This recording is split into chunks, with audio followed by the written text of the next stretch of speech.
Hey guys, welcome back to your channel journey to success. तो इस video में हम यूनिट नंबर 4 कवर करने वाले हैं कंज्यूमर बिहेवियर का। हमें कंज्यूमर का बिहेवियर समझना है। सो उसके लिए कुछ मॉडल्स हैं इस यूनिट में जो हम जानेंगे। Models of consumer behaviour. देखो, कुछ मॉडल्स हमें समझने पड़ते हैं ताकि हमें फ्रेमवर्क मिल सके और हमें आइडिया मिल सके कि जो कंज्यूमर है उसका डिसीजन मेकिंग प्रोसेस कैसा होता है। ठीक है। सो ये मॉडल्स मैंने यहाँ पे मेंशन करे हुए हैं। टोटल हम 7 मॉडल्स याद करने वाले हैं। ठीक है। तो आप सबसे पहले मॉडल्स के नाम जान लो। मॉडल्स क्या है कंज्यूमर बिहेवियर के।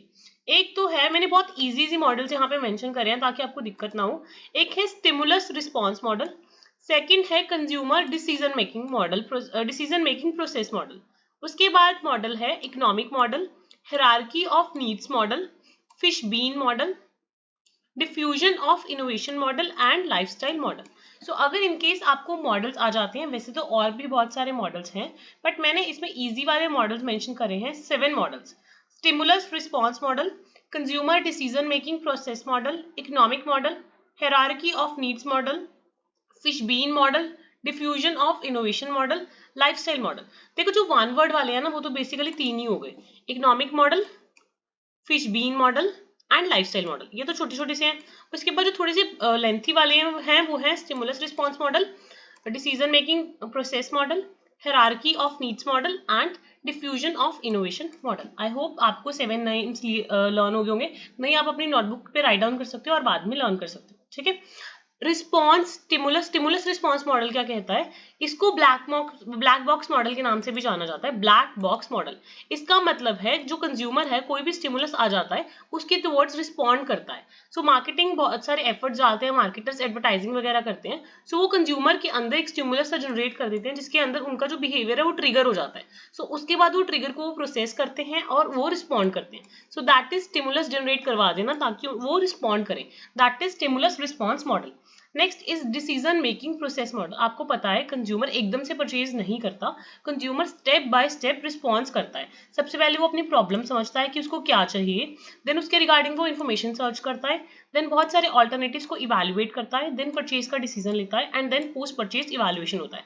सो मार्केटर्स को क्या करना चाहिए, रोल ऑफ जो इस कंज्यूमर हर एक प्रोसेस में करता है ना, उसको अच्छे से समझना चाहिए, वेटेज देनी चाहिए और अपने प्रोसेस को और बेटर करना चाहिए ताकि जो कंज्यूमर का डिसीजन मेकिंग प्रोसेस है वो आपके प्रोडक्ट्स की तरफ ज्यादा इंक्लाइंड हो। ठीक है। नेक्स्ट मॉडल है इकोनॉमिक मॉडल। आपको पता है जो कंज्यूमर्स होते हैं वो बहुत ही ज्यादा रैशनल होते हैं। उनका मेन काम क्या होता है कि अपनी यूटिलिटी या सेटिस्फैक्शन को मैक्सिमाइज करना है और बजट को मिनिमाइज करना है। कम से कम बजट में ज्यादा से ज्यादा सामान चाहिए। सो इकोनॉमिक मॉडल का मतलब है कंज्यूमर ये अज्यूम करता है कि उसे कहाँ पे सबसे ज्यादा कॉस्ट बेनिफिट एनालिसिस करके सबसे ज्यादा फायदा कहाँ पे होने वाला है। सो इकोनॉमिक मॉडल में कंज्यूमर इकोनॉमिकली चलता है, रैशनली चलता है, कम से कम पैसा देके कहाँ उसे सबसे ज्यादा फायदा हो रहा है वहां पे वो जाता है। नेक्स्ट है हायरार्की ऑफ नीड्स मॉडल। जैसे आपको पता है अब्राहम मास्लो ने 5 नीड्स दी थी कि सबसे पहले बंदा अपनी फिजियोलॉजिकल नीड्स पे जाएगा, then safety needs, then social needs, then esteem needs, then self actualisation needs. So ये नीड्स ही हैं जो कहीं ना कहीं कंज्यूमर की जो डिसीजन मेकिंग प्रोसेस है या परचेज डिसीजन है उसको इन्फ्लुएंस करते हैं। ठीक है, ये भी क्लियर हो गया। Next is Fishbein model. Fishbein model है वो एक्सपेक्टेंसी वैल्यू मॉडल के ऊपर बेस्ड है कि जो कंज्यूमर्स हैं वो किसी भी ब्रांड के अकॉर्डिंग, ब्रांड या प्रोडक्ट के लिए अपनी अजम्पशंस बना लेते हैं, अपने बिलीव्स बना लेते हैं। उनकी एक सब्जेक्टिव जजमेंट हो जाती है कि ये ब्रांड तो ऐसा है, ये ब्रांड तो मेरा फेवरेट है, ये ब्रांड मुझे बिल्कुल पसंद नहीं। उनका एक एक्सपेक्टेंसी वैल्यू बन जाता है। सो फिश बीन मॉडल को एक्सपेक्टेंसी वैल्यू मॉडल के नाम से भी जाना जाता है। क्लियर हो गया। Next is diffusion of innovation model. इसका मतलब है कि कोई नया प्रोडक्ट या कोई इनोवेशन आई तो कंज्यूमर्स क्या करते हैं, वो तुरंत उस प्रोडक्ट के लिए ऐसे हो जाते हैं कि हमें तो लेना है। सो उस कैटेगरी के बेसिस पे जो हमने टाइप्स ऑफ कंज्यूमर्स पढ़े थे ना, हमने पढ़े थे ना, इनोवेटर्स भी हो सकते हैं, अर्ली अडॉप्टर्स भी हो सकते हैं, अर्ली मेजोरिटी भी हो सकती है, लेट मेजोरिटी भी हो सकती है और लैगार्ड्स भी हो सकते हैं। सो ये मॉडल ये कहता है कि उस बेसिस पर कंज्यूमर का जो बाइंग बिहेवियर है वो अफेक्टेड होता है। ठीक है। Next is lifestyle model. वही जो हमारी लाइफस्टाइल्स है उस वो कहीं ना कहीं हमारे बिहेवियर और चॉइसेस पर इफेक्ट डालती है। ये अनदर मॉडल है। सो आपको भी ओवरव्यू सा मिल गया कौन कौन से मॉडल हैं। चलो ये मॉडल्स के नाम दोबारा लर्न कर लेते हैं। सबसे पहले है हमारा stimulus response model, then consumer decision making process model जिसमें हम जो कंज्यूमर का डिसीजन मेकिंग प्रोसेस है 5 स्टेप्स वाला वो लिख सकते हैं। इकोनॉमिक मॉडल मतलब कंज्यूमर रैशनली सोचता है, अपनी सेटिस्फैक्शन को मैक्सिमाइज करना है और बजट को मिनिमाइज करना है। Hierarchy of needs model, Fishbein model जिसको एक्सपेक्टेंसी वैल्यू मॉडल भी जानते हैं, डिफ्यूजन ऑफ इनोवेशन मॉडल, जिसमें हमने टाइप्स ऑफ कंज्यूमर करे थे, जैसे इनोवेटर्स हो गए, अर्ली अडॉप्टर्स हो गए, अर्ली मेजॉरिटी होगी, लेट मेजॉरिटी होगी एंड लैगार्ड्स होगी। लास्ट इज लाइफस्टाइल मॉडल, कि जो कंज्यूमर का बिहेवियर है वो उसकी लाइफस्टाइल से बहुत ज्यादा अफेक्टेड होता है। देखो नेक्स्ट हमारा टॉपिक है बिजनेस बाइंग बिहेवियर। मैंने आपको स्टार्टिंग में भी बताया था कि जो हमारे कंज्यूमर्स हैं वो दो तरह के हो सकते हैं। एक तो आपके जो एंड कस्टमर्स हैं वो आपका सामान ले रहे हैं, तो कस्टमर्स डायरेक्टली आपका सामान भी ले सकते हैं, और जो बिजनेस है मतलब ऑर्गेनाइजेशंस हैं वो फर्दर आपका सामान लेके उसको प्रोसेस करके सेल कर सकती है, या डायरेक्टली वो रीसेल पर्पसेस भी आपका सामान ले सकती है। सो हमारा टॉपिक है business buying behaviour. Business buying behaviours का मतलब ये होता है कि डिसीजन मेकिंग प्रोसेस क्या है, क्या एक्शन कोई भी ऑर्गेनाइजेशन या कोई भी बिजनेस लेता है जब वो आपसे सामान खरीदता है, सर्विसेज लेता है या आपके रिसोर्सेज यूज करता है। So what are the behaviours, attitudes and criterias businesses क्या यूज करते हैं अपने सप्लायर को सिलेक्ट करने के लिए। सो आपको पता है बिजनेस किसी न, फॉर एग्जांपल कोई डिस्ट्रीब्यूटर है, कोई डिस्ट्रीब्यूटर किसी ना किसी जो डीलर है वो डिस्ट्रीब्यूटर वगैरह से आपस में वो इंटरचेंज करके सामान वगैरह लेते हैं। तो जो बिजनेस है वो अपना सप्लायर कैसे चूज करेगा, कैसे उसके साथ कॉन्ट्रैक्ट्स को नेगोशिएट करेगा, कैसे परचेज का डिसीजन लेगा, वो है बिजनेस बाइंग बिहेवियर। मतलब बिजनेस बाइंग बिहेवियर को हम ऑर्गेनाइजेशनल बाइंग भी बोलते हैं। सो ऐसे कौन से फैक्टर्स हैं जो ऑर्गेनाइजेशनल बाइंग को इफेक्ट करते हैं, पहले तो हम ये जानेंगे। सबसे पहले ऑर्गेनाइजेशन के ऑब्जेक्टिव्स या स्ट्रैटेजीज क्या हैं, ऑर्गेनाइजेशन परचेज को कितनी इंपॉर्टेंस और कितना रिस्क ले सकती है, ऑर्गेनाइजेशन मतलब ऑर्गेनाइजेशन के हम बारे में हम सब कुछ लिख देंगे, ऑर्गेनाइजेशन का स्ट्रक्चर कैसा है, कल्चर कैसा है, बाइंग सेंटर और डिसीजन मेकिंग प्रोसेस कैसा है। ऐसे कौन से फैक्टर्स हैं जो उस ऑर्गेनाइजेशन को अपना सप्लायर चूज करने में इन्फ्लुएंस करते हैं। वो फैक्टर्स इंटरनल भी हो सकते हैं, एक्सटर्नल भी हो सकते हैं। सप्लायर कैसा है, सप्लायर की कैरेक्टरिस्टिक्स कैसी हैं, सप्लायर के साथ रिलेशनशिप कैसी है ऑर्गेनाइजेशन की, इकोनॉमिक या मार्केट कंडीशंस कैसी हैं, टेक्नोलॉजी या इनोवेशन कैसी है, लीगल फैक्टर्स, रेगुलेटरी फैक्टर्स, इन और आपके कॉम्पिटिटर्स कौन कौन से हैं, उनके पास रिसोर्सेज कैसे हैं, बजट कैसा है, प्रोडक्ट या सर्विस स्पेसिफिकेशंस कैसी हैं, सप्लायर की परफॉर्मेंस कैसी है, एथिकल कंसिडरेशंस, पास्ट एक्सपीरियंस, ये सब चीजें। सो बेसिकली ये आपको पॉइंट्स लर्न नहीं करके जाने, ये तो जस्ट मैंने ओवरव्यू के लिए बताया है कि सपोज किसी भी बिजनेस को बाय करना है सामान, तो वो अपना सप्लायर चूज करेगा कि वो बिजनेस वाला किसको देगा, कस्टमर को देगा, पर बिजनेस वाला भी किसी सप्लायर से सामान लेगा, तो उसको हम बोलेंगे बिजनेस बाइंग प्रोसेस। तो बिजनेस वाला अपना सप्लायर बहुत सारे फैक्टर्स देख के चूज करेगा, which is the part of our syllabus business buying behaviour. So organisational buying बहुत ज्यादा डिफरेंट होती है कंज्यूमर बाइंग से। कंज्यूमर तो खुद के लिए ले लेता है, तो ये दोनों डिस्टिंक्ट कंसेप्ट्स हैं, ऑर्गेनाइजेशनल बाइंग बिहेवियर जो हमारा सिलेबस का टॉपिक है, business buying behaviour and consumer buying behaviour. So business organisational buying behaviour में क्या होता है, जो ऑर्गेनाइजेशंस होती हैं वो बायर्स की तरह एक्ट करती हैं, या जो बिजनेसेस होते हैं वो बायर्स की तरह एक्ट करते हैं। सो मल्टीपल इंडिविजुअल्स हो सकते हैं, परचेज वाले मैनेजर्स हो सकते हैं, प्रोक्योरमेंट वाली टीम्स हो सकती हैं, डिसीजन मेकिंग यूनिट्स पूरी तरह इन्वॉल्व होती हैं। बट अगर हम कंज्यूमर बाइंग बिहेवियर की बात करें, उसमें टिपिकली जस्ट कंज्यूमर्स ही होते हैं, सिंगल इंडिविजुअल होता है या छोटा सा ग्रुप ऑफ इंडिविजुअल्स होता है। बाइंग प्रोसेस, जो बाइंग प्रोसेस ऑर्गेनाइज्ड मतलब ऑर्गेनाइजेशंस का होता है, वो क्या होता है, बहुत ही लेंथी फॉर्मलाइज होता है। जैसे पहले उन्होंने परफॉर्मा मंगवाया कि आप हमें अंदाजा दो कि कैसे कैसे आप लगाओगे, उसके बाद वो नेगोशिएशन चलती है, मल्टीपल स्टेजेस में जाके होता है ऑर्गेनाइजेशनल बाइंग बिहेवियर। सो ये formalised and structured approach and lengthy approach होती है जब हम ऑर्गेनाइजेशनल बाइंग बिहेवियर की बात करते हैं। इसमें मल्टीपल स्टेजेस होती हैं, और on the other hand consumer buying behaviour में वही 5 स्टेजेस होती हैं। ये थोड़ा सा इंपल्सिव भी होता है और लेस स्ट्रक्चर्ड होता है। जो ऑर्गेनाइजेशनल बाइंग बिहेवियर है वो थोड़ा सा फॉर्मलाइज्ड होता है। ऑर्गेनाइजेशनल जो बाइंग बिहेवियर है उसमें मल्टीपल इंडिविजुअल्स इन्वॉल्व होते हैं, बहुत सारे फैक्टर्स ऑर्गेनाइजेशंस एनालाइज करती हैं कि उनकी कितनी रिक्वायरमेंट्स हैं, कितनी कॉस्ट बेनिफिट वगैरह है, और ऑन द अदर हैंड जो कंज्यूमर है वो अपने हिसाब से अपनी प्रेफरेंसेस के हिसाब से चीजें ले लेता है। और वॉल्यूम या फ्रीक्वेंसी क्या है, ऑब्वियसली जब ऑर्गेनाइजेशंस खरीदेंगी वो लार्जर वॉल्यूम्स में खरीदेंगी, क्योंकि उन्हें रेपिटेटिवली बाय करना है, तो वो लॉन्ग टर्म रिलेशनशिप्स बना के चलती हैं सप्लायर्स के साथ। और जब कंज्यूमर बाय करता है वो अपने लिए खरीदता है, एक दो पीस ही लेता है, सो वो स्विच करता रहता है brand to brand. Usually organisation जिनसे ले लेती है लार्ज वॉल्यूम में, उनके साथ ही लॉन्ग टर्म रिलेशनशिप्स बना के चलती हैं। इन्फॉर्मेशन सर्च बहुत ज्यादा करती हैं ऑर्गेनाइजेशंस, क्योंकि उन्हें प्रॉपर वो सारे वेंडर्स से कैटलॉग्स मंगवाती हैं, इंडस्ट्री से रिपोर्ट्स मंगवाती हैं, सप्लायर से पूछते हैं कितना डिस्काउंट दोगे, ये वो। जो कंज्यूमर है वो अपने हिसाब से ऑनलाइन रिव्यूज वगैरह देख लेता है, एड्स वगैरह देख लेता है, दोस्तों से पूछ लेता है, उस हिसाब से ले लेता है। सो मतलब बेसिकली मैं आपको आइडिया दे रही हूँ, ये तो कुछ लर्न करने वाला है ही नहीं, तो सबको ही पता है कि क्या फर्क है ऑर्गेनाइजेशनल बाइंग बिहेवियर में और कस्टमर बाइंग बिहेवियर में। ओवरव्यू है, आपको आइडिया मिल जाए। देन जो ऑर्गेनाइजेशंस हैं वो बहुत रैशनली रिएक्ट करती हैं, और जो कंज्यूमर्स हैं वो रैशनली भी रिएक्ट करते हैं और इमोशनली भी। सो ये बहुत ही ईजी सी डायग्राम है, सबको समझ आ रही होगी कि जब बिजनेस टू बिजनेस ट्रांजेक्शन होती हैं और कंज्यूमर बाय करता है तो कैसे होता है। इसमें ऑर्गेनाइजेशन को चाहिए, इसमें इंडिविजुअल को चाहिए। जब बिजनेस लेगा लार्जर क्वांटिटी लेगा, ठीक है। उसके बाद कंसेंट्रेटेड होके लेगा, डायरेक्टली लेगा, प्रोफेशनल अप्रोच होगी, मल्टीपल फैक्टर्स है जो इन्फ्लुएंस करेंगे, बहुत ही ज्यादा कम्प्लेक्स है, बार बार खरीदेगा, और लीजिंग होती रहती है, और ज्यादातर अगर सेल वगैरह होती है वो पर्सनल सेलिंग के थ्रू या किसी ना किसी मीडियम के थ्रू होती है, या किसी न किसी इंटरमीडिएटरी या किसी कंपनी के बंदे के थ्रू होती है। तो ये होता है बिजनेस टू बिजनेस। और कंज्यूमर वाला छोटा सा होता है, सिंपल सा होता है, अपने आप ले लो कंज्यूमर से जाके, कंज्यूमर अपनी नीड्स के अकॉर्डिंग जो भी उसको चाहिए होता है सामान वो परचेज कर लेता है। क्लियर हो गया। सो बेसिकली ये तो ओवरव्यू है ऑर्गेनाइजेशनल बाइंग बिहेवियर का एंड कस्टमर बाइंग बिहेवियर का। ऑर्गेनाइजेशनल बाइंग बिहेवियर को बिजनेस बाइंग बिहेवियर के नाम से भी जाना जाता है। ठीक है। अब एक छोटा सा टॉपिक मैं बता रही हूँ, बाइंग सेंटर। बाइंग सेंटर क्या होता है? Buying centre is a decision making unit. So ये ग्रुप ऑफ इंडिविजुअल्स होते हैं विद इन ऑर्गेनाइजेशन जो पूरा का पूरा परचेज डिसीजन देखते हैं। जैसे अभी ऑर्गेनाइजेशन को बाइंग करनी है, सो ऑर्गेनाइजेशन में एक बाइंग सेंटर होएगा, मतलब जो डिसीजन मेकिंग यूनिट होगी ग्रुप ऑफ इंडिविजुअल्स की, जो सारा का सारा परचेज का सामान देखेंगे सारे ऑल्टरनेटिव्स को इवैल्यूएट करने के बाद। सो बाइंग सेंटर सब कुछ देखते हैं, इनिशिएट करते हैं, इन्फ्लुएंस करते हैं, गेटकीपर्स होते हैं, यूजर्स होते हैं, बायर्स होते हैं, डिसाइडर्स होते हैं। ये आप छोड़ सकते हो डायग्राम कंप्लीटली। अगर हम इंडिविजुअल बाइंग प्रोसेस की बात करें, कोई भी इंडिविजुअल कस्टमर है वो बाय करना चाहता है, सो उसका बाइंग प्रोसेस क्या होगा? हमने पहले भी ये जाना था। पहले तो अपनी प्रॉब्लम रिकॉग्नाइज करेगा कि उसको चाहिए क्या, देन उसके बारे में वो इन्फॉर्मेशन सर्च करेगा, देन जितने भी ऑल्टरनेटिव्स हैं उनको इवैल्यूएट करेगा, देन परचेज का डिसीजन ले लेगा, देन पोस्ट परचेज बिहेवियर करेगा। ये तो बेसिक कंज्यूमर बाइंग बिहेवियर है। बट हमारे सिलेबस में हमें बिजनेस बाइंग बिहेवियर है जो ये वाला है, जो आपको समझ के जाना है अच्छे से, और आपको बिजनेस बाइंग बिहेवियर में ये वाला ही बिहेवियर प्रॉपरली लिख के आना है।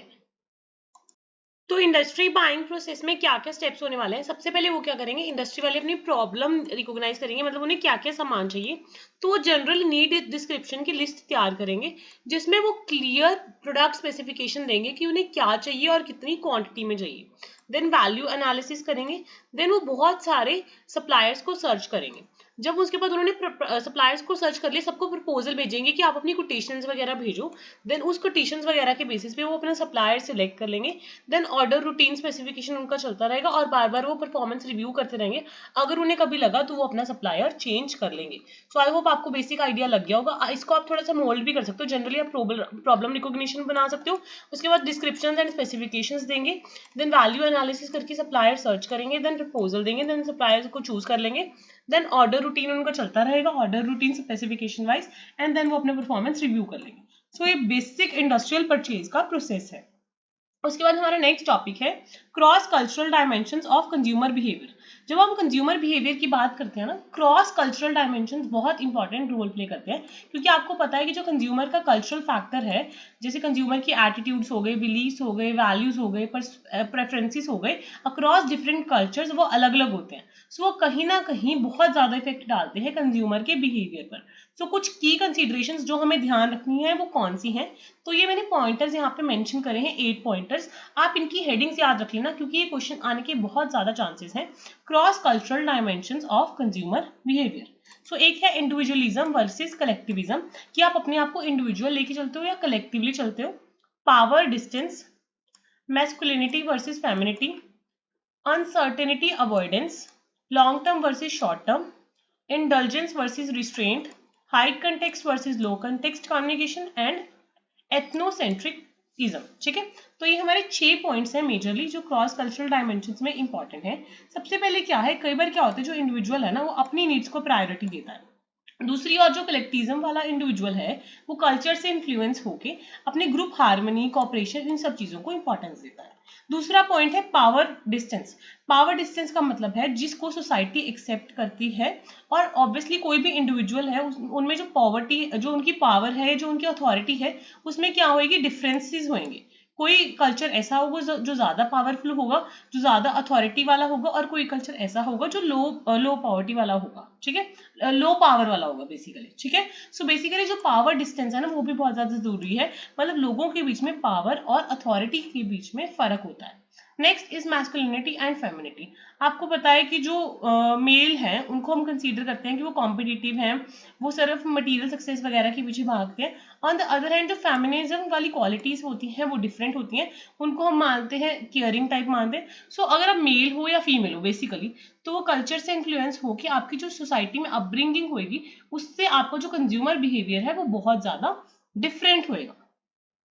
ठीक है। जो फेमिनिटी रिप्रेजेंट वाली सोसाइटीज हैं वो प्रायोरिटाइज करती है नर्चरिंग को, केयरिंग को, और जो मैस्कुलिनिटी वाली है वो कॉम्पिटिटिवनेस को, मटेरियल सक्सेस को, इन सब को प्रायोरिटाइज करती है।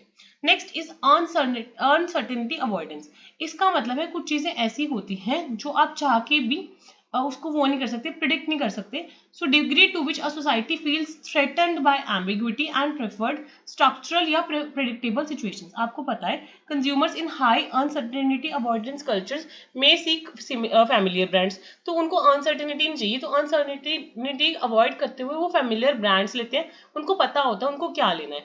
अगर कोई बंदा लो अनसर्टेनिटी अवॉइडेंस वाली कल्चर से है तो वो एक्सपेरिमेंट करता रहेगा। कईयों को लॉन्ग टर्म ओरिएंटेशन चाहिए और कईयों को शॉर्ट टर्म के लिए चाहिए होता है। सो डिपेंड करता है वो भी सिचुएशन टू सिचुएशन। कई बार क्या होता है, कई कल्चर्स ऐसे होते हैं जिसमें लोगों को इंडल्ज होना पसंद है and they value gratification, enjoyment वगैरह। ये टॉपिक्स देखो, ये वाला जो टॉपिक है ना वो थोड़ा अजीब है, टेढ़ा मेढ़ा है, जो क्रॉस कल्चरल डायमेंशन है। इसमें आप बाइंग बिहेवियर भी करके आ सकते हो, ये बहुत ही इजी कंसेप्ट है। उसके अलावा जो हमने स्टार्टिंग में एक टॉपिक पढ़ा था वो भी बहुत ज़्यादा इजी है, जो अगर आप एग्जाम पॉइंट ऑफ व्यू से करना चाहते हो उसको मैं आपको बता देती हूँ। एक हमारा टॉपिक था मॉडल्स ऑफ कंज्यूमर बिहेवियर, ये भी बहुत ईजी है।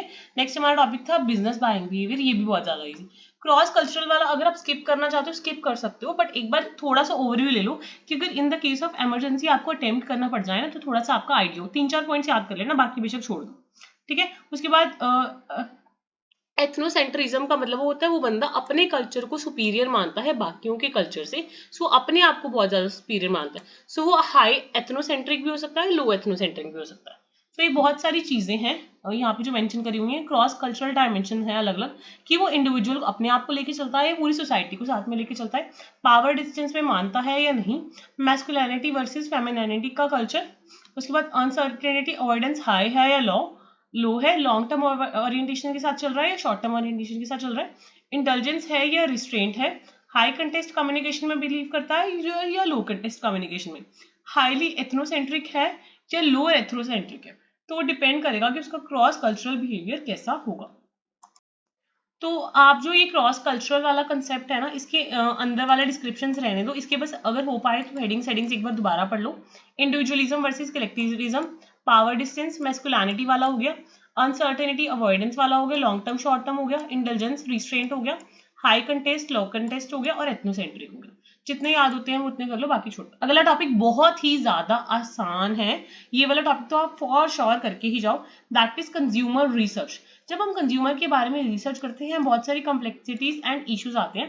कंज्यूमर रिसर्च का बेसिक मतलब ये होता है आप अपने कंज्यूमर के बारे में डाटा कलेक्ट कर रहे हो, उस डाटा और इन्फॉर्मेशन को एनालाइज कर रहे हो एंड उस इन्फॉर्मेशन को इंटरप्रेट करके कंज्यूमर की प्रेफरेंसेस के अकॉर्डिंग अपने प्रोडक्ट्स बना रहे हो, मार्केटिंग स्ट्रैटेजीज वगैरह सब कुछ बना रहे हो।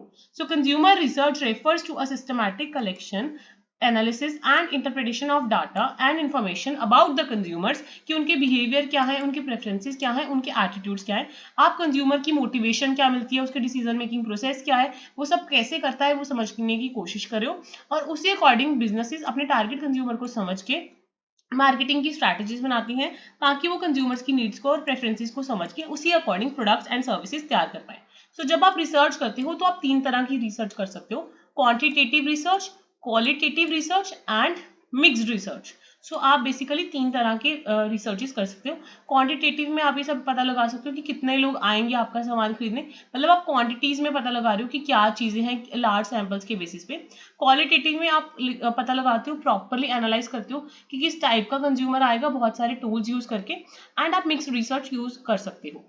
सो आपको बेसिकली क्या करना है, अगर आपको कंज्यूमर रिसर्च प्रोसेस समझना है तो हमें पहले क्वांटिटेटिव और क्वालिटेटिव रिसर्च को समझना पड़ेगा। सो जो क्वांटिटेटिव रिसर्च बिहेवियर होता है इसका मतलब होता है आप application of quantitative research techniques करते हो। सो इसमें आप जो रिसर्च टेक्निक्स करते हो वो आप लार्ज सैंपल्स के ऊपर करते हो और रैंडमली करते हो और बहुत सारे स्टैटिस्टिकल टूल्स एंड टेक्निक्स को यूज करते हो, ठीक है। उसके बाद जब आप क्वालिटेटिव रिसर्च करते हो आप टेक्निकल स्टडी करते हो कि कंज्यूमर कैसे बिहेव कर रहा है, तो ये यूजुअली स्मॉल सैंपल्स के ऊपर होती है और नॉन स्टैटिस्टिकल टूल्स के साथ होती है कि क्यों कंज्यूमर्स कैसे कब क्यों ऐसे बिहेव कर रहे हैं, ठीक है। और कंबाइनिंग द टू मेथड्स में दोनों का यूज होता है, मिक्स आप यूज करते हो क्वालिटेटिव टूल्स को भी और क्वांटिटेटिव टूल्स को भी। सो अगर आपको कंज्यूमर रिसर्च प्रोसेस समझना है तो बेसिकली इजी लैंग्वेज वाला पहले समझ लो। आपको पता है कि आपको कंज्यूमर की रिसर्च करनी है, तो सबसे पहले आपको क्लियर होना चाहिए कि आप क्या पता लगाना चाहते हो, आपको ऑब्जेक्टिव्स ऑफ जो आपका रिसर्च है वो क्लियर होना चाहिए। देन आप डाटा को कलेक्ट भी करोगे, इवैल्यूएट भी करोगे।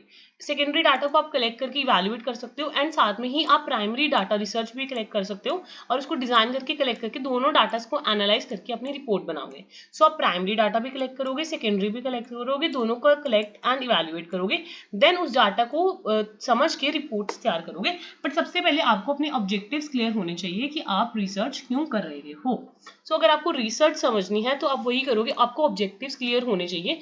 आप डाटा कलेक्ट करोगे, सेकेंडरी डाटा, तो बहुत सारे क्वालिटेटिव रिसर्च मेथड्स यूज करके और क्वांटिटेटिव रिसर्च मेथड्स यूज करके आप डाटा को कलेक्ट करोगे, साथ के साथ प्राइमरी डाटा वगैरह भी कलेक्ट करोगे। देन दोनों डाटा को आप प्रॉपर्ली एनालाइज करोगे एंड देन आप अपनी रिपोर्ट बना के properly consumer research studies conduct करोगे। तो जब आपको एक बार समझ आ गया कि कंज्यूमर क्या चाहता है, तो जितने भी आपके प्रोडक्ट्स एंड सर्विसेज होंगे और जो भी आपकी मार्केटिंग स्ट्रैटेजीज होंगी आप कंज्यूमर्स के अकॉर्डिंग समझाओगे, अभी बनाओगे। तो अभी थोड़े टाइम कंस्ट्रेंट्स की वजह से ये वीडियो मैंने छोटी ही रखी है। आपको आई होप कंज्यूमर बिहेवियर का ये यूनिट थोड़ा सा ओवरव्यू मिल गया होगा, कि आपका पासिंग हो जाए, कि आपको क्लियर आइडिया मिल गया होगा कि क्या क्या है इस यूनिट में। अगर आपकी कोई क्वेरीज हैं आप कमेंट सेक्शन में डाल सकते हो और नीचे टेलीग्राम चैनल का लिंक है, आप उसको भी ज्वाइन कर सकते हो। और अगर आपको कोई भी कनेक्शन कोई भी टॉपिक्स में कोई डाउट होते हैं तो आप टेलीग्राम चैनल पे उनको पोस्ट कर सकते हो एंड आपको इसकी भी अपडेटेड प्लेलिस्ट जल्दी ही चैनल पे मिल जाएगी। ठीक है।